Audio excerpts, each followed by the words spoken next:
This is Water Elemental. And this is Axis. With Jolly Green. And we are here today to talk about the League of Legends. It's an ongoing show. We talk about everyone's favorite MOBA-style battle game.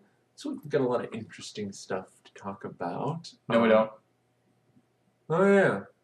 Unfortunately, guys, Season 3 patch does not drop until December 11th, which means there's not a whole lot to talk about that we haven't already. Like we said, there's new items on the PvE and some new art and champions being developed there. But we don't have anything solid to talk about. So we're going to have 2 episodes of the podcast. We don't really have a whole lot to talk about. So we're going to ramble.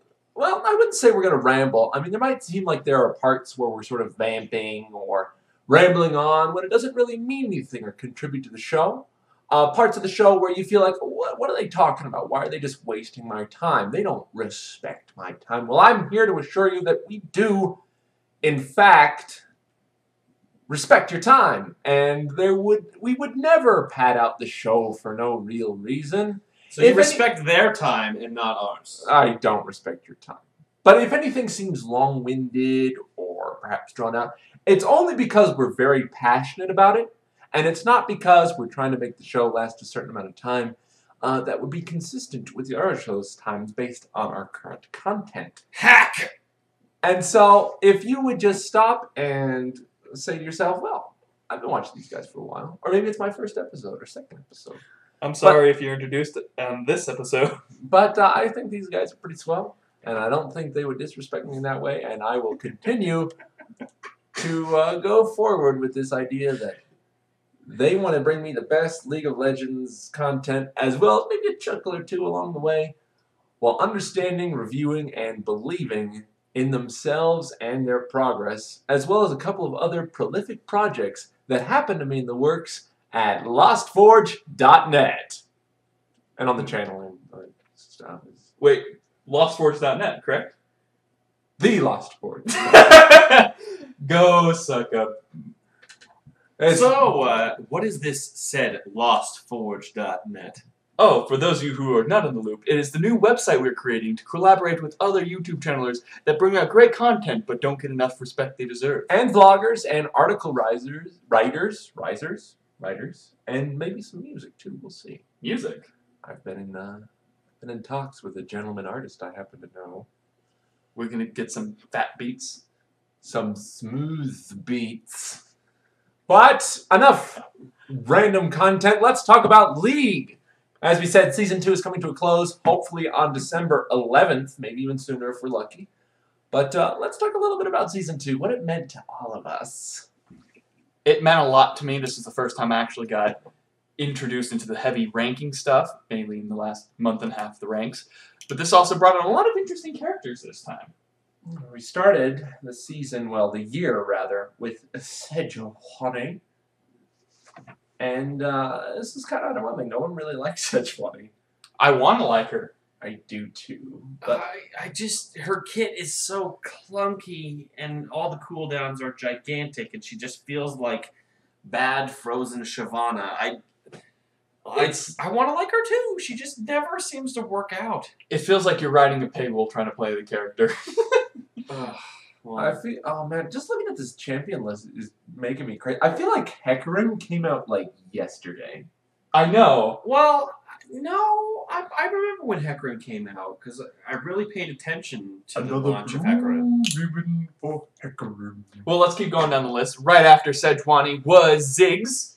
And Ziggs kind of was really popular when he first came out, had a lot of harassment to him, but, you know, as the season progressed, people found ways to counter him, and he kind of... I really like his passive, though. That was something neat. They kind of built off of Oriana's sort of, you do more ability power with your auto attacks, making it more of a built-in thing. Yeah, I like Ziggs. I see him quite often. He's a very good mid laner, but he is easy to counter with high mobility champions. Like Ahri beats the crap out of Ziggs. My first AP. Oh, absolutely. Next up is Nautilus, one of the cooler champions. Sejuani 2.0. He's everything Sejuani wanted to be without any of the drawbacks. He's just so flavorful, too. He's a very good champion in himself, but his theme is amazing. It's so cool. He is amazing. His particle effects, his animations, his voice. if you haven't played as Nautilus, you're really not getting the entire effect of what he is, because just hearing him talk to you while you're playing him, it's fantastic. He's such a downer, but you're not just like, shut up. You're like, I'm so sorry, buddy. He's Eeyore in a battle diving suit. It's fantastic. Oh, what does he need? He needs like the Scooby-Doo ghost outfit where he's like kind of like a green and he has like the diving helmet. Absolutely. How has that not come out by now? Oh, and it'll be like Mr. Jenkins. Yeah, when he falls, his helmet will come And it's just like this, it's Zillin's head. Next up so is Fiora, who is in fact one step behind. Not a very popular pop choice. But she is very underrated. She's a strong character when she has a lot of base statistics, being sort of along the lines of Master Yi is, but where Master Yi is a melee AD carry and she hopes to fill the same role, it's a role that's not very good. They've been trying to remake the role with like Xin Yao, and they've done pretty well, but a lot of these melee AD carries without a lot of tank to them just kind of don't see a lot of play. But they have no place in the team. She fills a niche role. She is a fantastic counterpick against any melee champion that happens to have an ability that enhances an auto attack. Like Garen. Like Garen, Wukong, Poppy. All those kind of characters is what she tries to counter. And she does it very well. Sometimes. It's pretty easy to counter her kit just based on the... It's basically like Nocturne.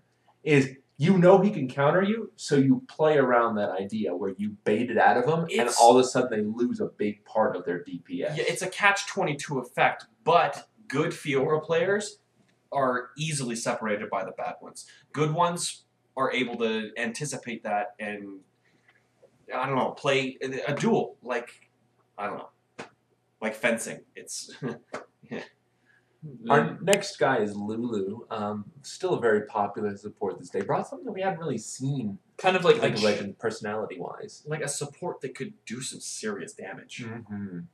And what's great about her is she has a lot of really interesting abilities. She has like the polymorph, a lot of dual abilities that are help and hinder. An auto attack enhancer, which I love. And she was the first to, aside from Oriana, to initiate an ability that tags her fairy or any other sort of pet onto another mobile object that allows you to enhance another ability.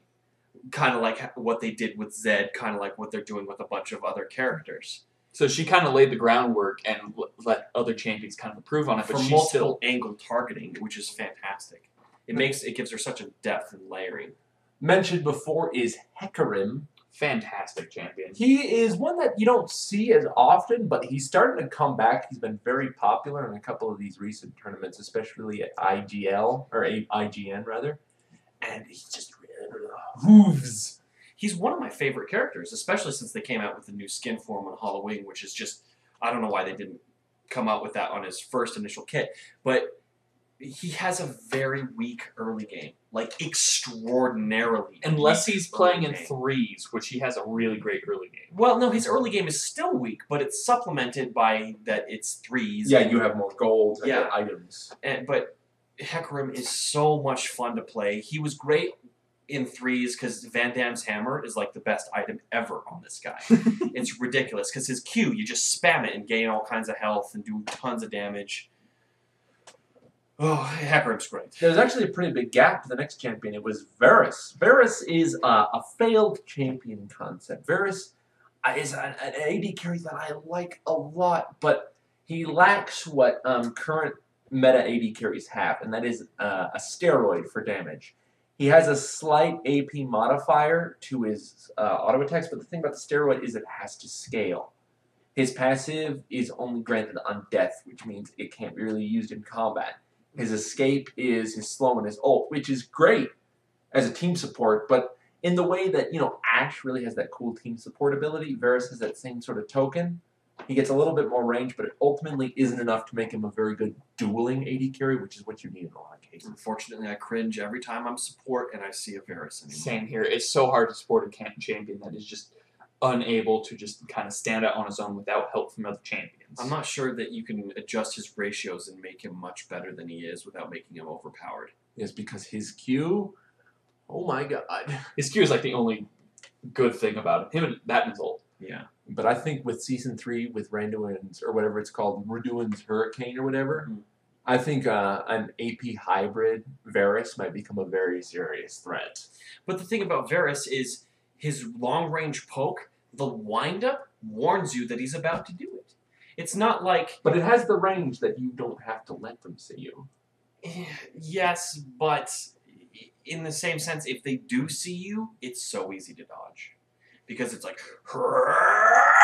And then he lets go. It's almost a full second and a half of it's time. It's like a 1.6 total AD ratio. I understand that, but it's almost like a Nidalee spear. Or a John a Tornado.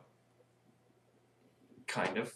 Well, no, you can charge it up. No, absolutely, it's true. I agree with you. The next and probably the most dramatic champion of Season 2 was Darius. Everybody hates Darius. Out of the past we've mentioned, he's the most banned. Of this year's releases, he is one of the top 6 bans. He is, because people just do not like this man. He is an all go-getter. He's all or nothing champion with probably one of the funnest ults. Best execute in the game. Hands down. Better than Cho'Gath, Garen, all of them. Ugh. I love and hate him at the very same time. He's got such a diverse damage profile. Magic damage with his blades is overwhelming. The amount of AD he can do with built-in armor penetration and true damage. I mean, he's got really strong damage of all 3 types. The only issue is his kite ability, which really high elo players, of course, take advantage of, but it's difficult to do with lower elos, which is where he gets sort of his name as the Pup Stomper. And next up is his brother, Draven. Well, I think that Draven had a really good spot in the League of Draven. If you get the Draven's Edge, it increases his critical strike damage. So that way when you activate Draven's passive, you do so much flat Draven damage that it just... He's a really good duelist because he has that sort of Draven-esque steroid that I was talking about with Draven. And so... Then you really need to, debuff some of Draven's Draven to drave out the Draven. Is this some sort of inside joke I'm just not a part of? Have you never been to the League of Draven? Apparently not. You need to get with the times, my friend. Get with the times. Anyway, Draven's making an exit. Jace was the next champion that we released.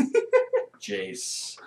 Jace was one of the most popular characters at the Season 2 finales. Oh my goodness. He's a remake of Nidalee that is just so powerful. Indeed. Oh my goodness. Because where Nidalee needs level 6 to get to her second set of skills, he's just like, I get it from the start. Yeah, but he's forced to. That's not necessarily a problem, but... There's so many different kinds of builds you can go on Jace. So many cool ways you can go about initiating your damage profile. So many interesting ways you can get to a target. He's a really fascinating and supportive character top lane with so much damage. He got nerfed pretty hard, but he's still a very popular guy, and for good reason. Even though he is probably one of the most bland characters ever, he's just a generic good guy. Yeah. And they messed with Victor too, which is what made me sad. Yeah. And they knocked his lore down a couple of notches, which sucks. How do you nerf something's lore? You mean just make it more boring. Hey, cool, I'm doing this. They did that a lot with the Shadow Isles patch, which I talked about for a while. Next up is Zyra, an AP champion that kind of became Heimerdinger 2.0, which kind of fell into the support role instead of the AP middle that they wanted to. It's true, but she still can fill either. Much like Morgana, she excels at both. Yeah, the thing about Zyra is she breaks a lot of boundaries that I thought they would never break. Things like, her skill shot. Yeah. It's a snare, but it can go through things. You see Lux, you see Morgana, like, oh yeah, they've got a really strong snare, but at least I can juke it. Nope, it just keeps right on going through. Her ult. Massive. Her ult is massive, and it applies the damage immediately. It's like Zig's bomb ult plus Malphite's knockup ult. And then with a slight delay. That's as big as a lane. Yeah, the delay is the knockup rather than the damage. She was so bizarre and jarring. And then not only the amount of damage she had, the true damage passive on death, it was really surprising, and I'm surprised she's not played as much, if not more than she is. And I think that's only due to her difficulty with escaping. Yeah, like at the end of the season 2 World Finals, she was played a lot in the semis. She was played a lot in the semis, so. And then not too much in the finals. No, you saw really traditional support characters in the finals and semifinals. Because they were playing very You cautiously. saw Sana, Soraka, Nunu, Blitzcrank. That was pretty much it. And Oriana. Once Oriana hit the field for. Oh, that's a story for another day. But next up, we have Diana. Diana hit the field with, startling effects. A lot of people thought she was really underpowered on the PBE. A little bit of tweaking, pros just took off with her. Having that crescent slash is just so insane. It just feels like you're getting hit by a truck late game by that crescent slash. And it's so hard to judge it because it's at an arc instead of a straight line. That's You don't know where it's coming from. True. Because it can actually go outside of the map. Some pros, what they do is they fling it outside of the map so it arcs and hits in the bush, so it goes outside of the map boundaries and back in. Oh, it's something. It's very interesting, and it's kind of polarizing because it's really easy to do poorly with Diana. But I've played Diana a little bit. She's got such an easy jungle. And it's really interesting to see someone bring back sort of an AP assassin jungle since Akali jungle got knocked out a little bit. Yeah. That was a sad day. Oh, goodness. But very interesting, and I'm glad they allowed her to fill a decent role. They nerfed her really hard upon, like, a week after releasing her, Yeah, like, in a 'cause she was- hotfix patch, because she was just tearing everybody up. Too much. Yeah. And then they balanced her after the nerf, and I think she's in a really good spot right now. Coming right after that was Rengar. Rengar is sort of an assassin-y jungler. Slightly more than his brother Kha'Zix, which we'll talk about soon. It's not his brother, but metaphorical brother. Rengar has this really cool system and a really powerful ability set up that was just, it was so much early game damage. He was such an early game juggernaut that he could just destroy you in about 2 auto attacks. And he was sense knocked down, and his jungling was knocked down. And now it's really hard for Rengar to take off anywhere past level 7. He just doesn't do anything. His tooth is kind of reminiscent of Snowball item. it's a snowball item that Victor. Yeah, Victor is what I'm trying to say here. It's reminiscent of Victor's unique item, but it snowballs and it's based on trophies and kills. And you don't even have to get it. And it's almost better if you don't. Sometimes. It depends on how well you're doing. Because the benefits of it, even fully powered, are still... Well, the move speed, the range, the armor penetration, and cooldowns. But, I mean, if you're able to get all those trophies, you're probably already doing pretty well. Yeah. And ever since they knocked down the AD on it, it's kind of a bummer. Yeah.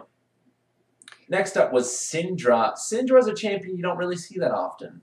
She was extremely unwieldy, difficult to use, even harder to do well with. I've recently picked her up again, and I'm having a lot of fun.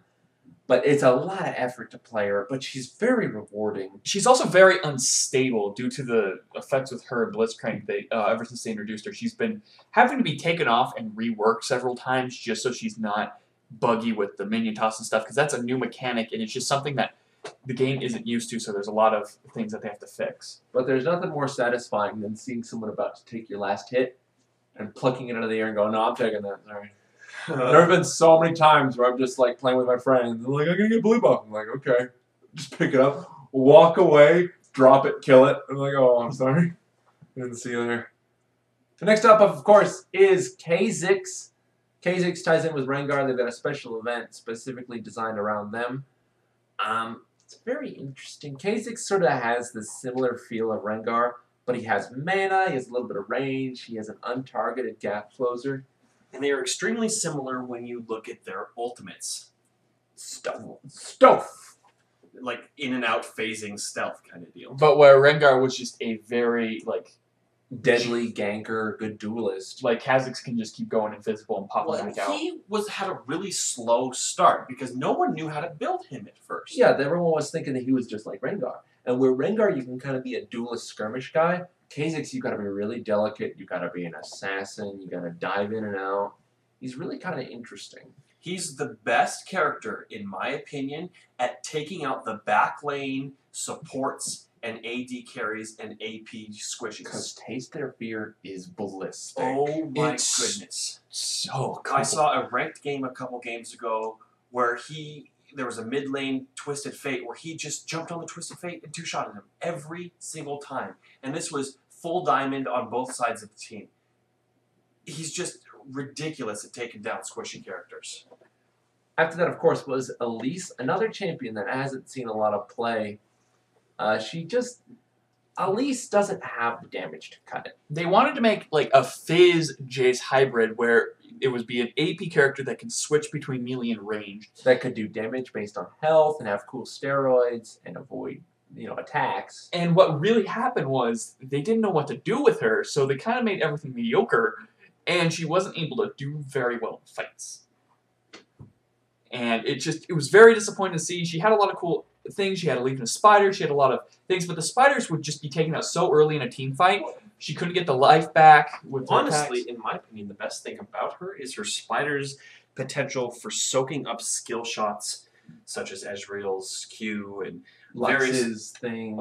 that's the most frustrating thing about fighting her. If you are dependent on skill shots, and if she goes into spider form, you can't touch her. You hit these stupid spiders, they're better at soaking up hits than they are at actually doing damage. They're the league equivalent of red shirts, Absolutely. where at least the minions have done something good in their life. These spiders are just like, And we they're need to go. always in front of her, ready to soak up that. Ready to soak it. Oh, there's a rise. Go, my minions. Bounce, bounce, bounce, bounce, bounce, bounce, bounce. Well, Rise is one situation where that actually might be detrimental, having the spiders. But And then finally after that was Zed. Now Zed's another champion that a lot of people were excited about his concept, especially myself. And frankly, I haven't been too pleased with him. We talked about this before, how I thought he was going to be Talon-esque. I still don't know what to think of him. I haven't seen him a lot. I'm waiting for someone to break him. 4 out of 5 Zeds I see are absolute garbage. You and I had a Zed, that instant lock jungle Zed, and it was just the most unbearable game we've played in a while. It was terrible. We were level 8 and he was level 3 because he was struggling so bad. We would give him leashes whenever possible. He just doesn't have the jungle kit. I don't know why Freak decides he wants to make every single champion a jungler. I don't understand it. It's misleading because Zed is one of the worst junglers I've ever seen. When Freak wanted to jungle Lulu, that's when I'm like, I'm just going to watch the champion spotlight up to the point where they show you the skills so I see how they work. And then I turn it off. I don't listen to his builds. I don't watch him jungle. I'm just like, I'm done. I'm out. But I feel like Zed's going to be one of those champions that really sort of takes off when the Season 3 is put in place and the new armor pen changes are put in place. Because Zed loves him a Brutalizer. Oh. Zed loves him a Last He Whisper. doesn't love Brutalizer. Brutalizer is one of the best items in the game. It's value-wise. It's too expensive. And Are you the kidding armor me? pen is a wasted stat with the way resistances work right now. Oh, I completely disagree. I believe there's nothing more satisfying than on Garen. After you get your boots, you get a Brutalizer, and you just become a powerhouse. Well, you get It's ridiculous. it's the cooldown reduction, not the armor pen that makes the item. And if we're talking about cooldown reduction, then it is an overpriced item. I just like everything about it. The mix of it. It's got a good, just unique mix of stats. All right. But that's pretty much every champion that came out. Who do you think is your favorite? Syndra. I liked Sejuani for a long time. I love Darius. Darius is fun. He's like eating chocolate. But when it comes down to interesting champions whose concept I love, Syndra, I would say, is the most unique and interesting champion. I hate her lore, don't get me wrong. But very fun champion, new mechanics. And while I want to give it to Darius because he's just so close to my heart, it's Syndra for me. I gotta go with Nautilus. He's a very interesting character. His story is just he didn't want to become what he is, and he's just in pure torment the whole time. But yet he just keeps going. He's also water themed. He's a scuba diver, which is a really cool concept. And the fact that he's like Spider-Man with the hook, and he has so much just fun abilities, and he could just be like a tanky support in the bottom, and just like, I'm just gonna keep pulling you in. Now, flavor-wise, I'm going to agree with you. Nautilus has the best flavor. Flavor. But just personally, I love Hecarim. He's Rammus 2.0, I just love his kit. You never feel bored with him. He's a hybrid type character, which means he's difficult to build correctly, and he's adaptive. Once you get past his weak early game, he's just so much fun. He can be all over the map. He's just my most fun character to play out of this season. And with some of the cool new move speed items in Season 3, I think you're going to have a good time with him. Oh, yes. Let so us- excited. Let us know what your favorite moments for Season 2 was. We shared ours. We kind of talked about the characters. Tell us who your favorite character is. We would love to know. And we're going to be moving on to our own section this week. Questions, guys. There were a lot of questions for old me this week. It's like your birthday. If my birthday was all about people bothering It's me. almost as if you're the personality of the show. Goo. Our first question this week comes from Miggy Nadiaz says, Axis Bro, where do you get these speeches? Well, I have to tell you, sir, I get these speeches straight from my own head. I'm incredibly good at going on and on about any particular subject for hours, even if I know nothing about it. Feigning intelligence is one of the things I have devoted a lot of my life to. And if I'm able to do that with a degree where I'm able to capture the spirit of an audience without letting them down or stumbling over my words too much, it's very difficult never to stumble over your words, just as a heads up, I think I've done my job well. And it's one of the reasons why I enjoy doing the podcast so much, is because I just get to talk and I actually know what I'm talking about rather than going, oh, well, I think the Himalayas were actually created by a subspace disturbance in the Beta Quadrant. Which isn't true, but I could say that and I could talk about it and sound educated. Please turn that into a meme. I want to have a shirt that says like the Himalayas are made by a There's a subspace. warp field around India. Please, continue. Anyway, the next question comes from Master 12. He says, Axis, did you ever think to be a narrator or read a book for the people? That's actually something we've been thinking about doing. My dear friend, Water Elemental, has a bunch of anime books back here, and I was thinking about reading them in the correct and proper American way, from left to right. I've always wanted to kind of be a voice actor or something goofy like that. I know it'll probably never happen, but I think it'd be funny for the show, maybe some side content, maybe for TheLostForge.net. We could put out some really cool content where I just sit and read for you guys. And for those who don't know, you read the books right to left instead of left to right. So everything's going to be like going backwards, and he's going to put Sahashu, why did you stab me? Sahashu, what are you doing with that knife? Just a little background here. We never rehearse. We never rehearse our shows. He does this crap on one take. It's ridiculous. He's got talent. Gotta give you props. America. Rate, sub, and subscribe for this. Rate, sub, and subscribe for Saharu stabbing me with a knife. You're hearing pure skill and talent. Yeah. One take radio network. I just have to add music to it, and it's just perfect. No, we did do another take. You had a phone ring. Oh, A phone ring. that was a technical difficulty causing that. Not Okay, necessarily I am the talent. only one here that has the least amount of phones going off. It happens every once in a while for me, but Axis is the worst about that. Yeah, because you're the one that edits the show and you have to deal with it, so it affects you. I don't even care. Hello? Uh-huh. This is the Himalayas. All right. We said it's playing some slander about Well, Throwing this down right now. If you guys are listening, for anybody that can draw me a great picture about the Himalayas and stuff like that, I will buy them the new THQ Indie Bundle. Throwing it down right now.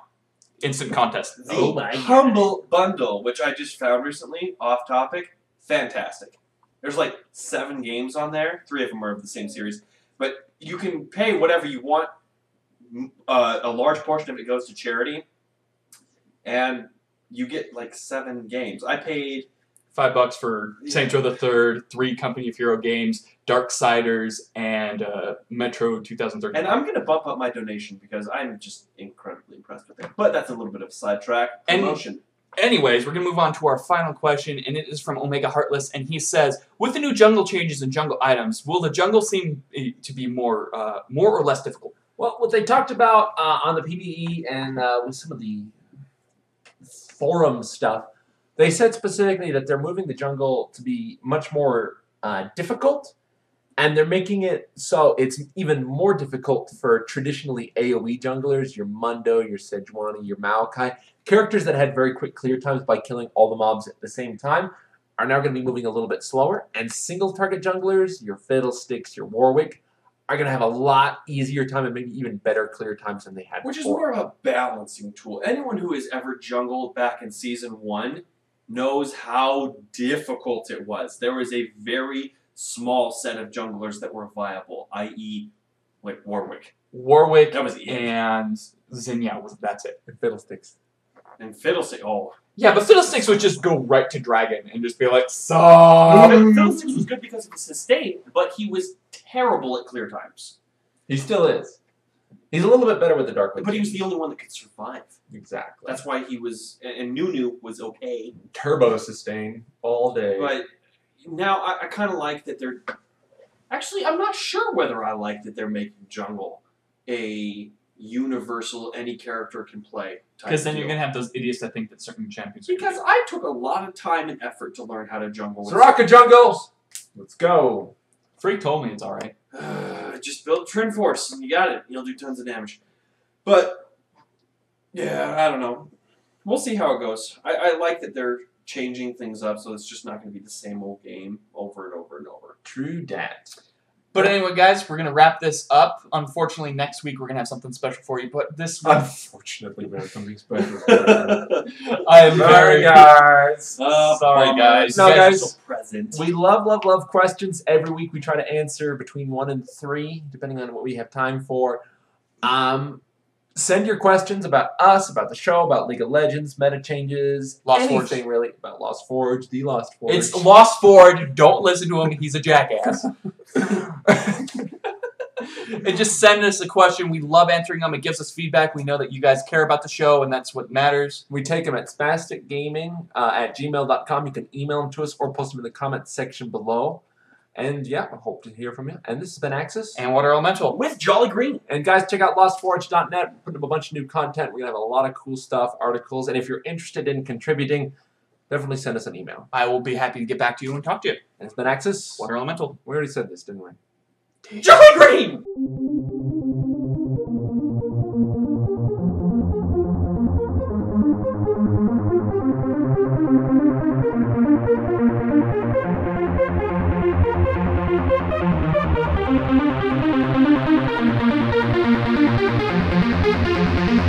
Thank you.